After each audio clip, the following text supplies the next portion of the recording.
We're looking at a new BetaFPV LiteRadio 2 SE. Now there's an option for Express LRS.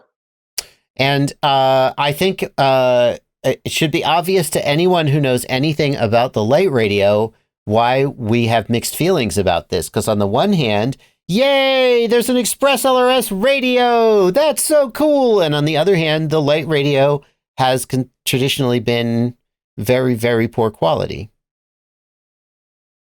Yeah. Like the gimbals. So, I heard that they have plugs for the gimbals instead of solder points, which was a failure point. Yeah, the definitely the gimbals are the main thing that seems to be failing on these radios for sure.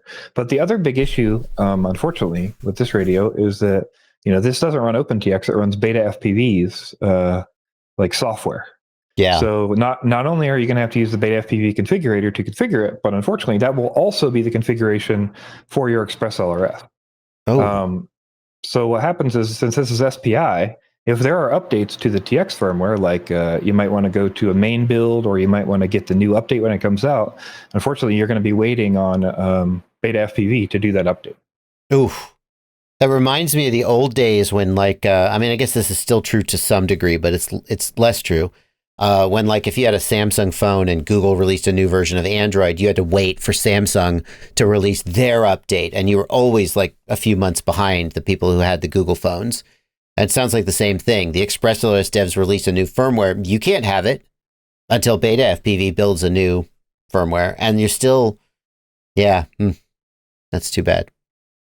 Yep. I also do want to mention, I think they're technically in violation of open source right now because of how they're doing stuff, but they did comment a couple times on Facebook they are going to publish that. So I just want to mention that to hopefully encourage that publishment.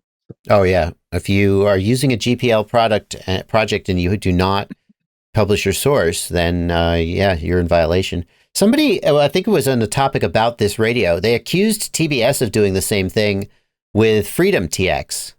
They were like, yeah, you guys are up BetaFPV's butt, but you're letting TBS get away with it. And I had to point out, I think it was actually Albert Kim who was saying that, something like that.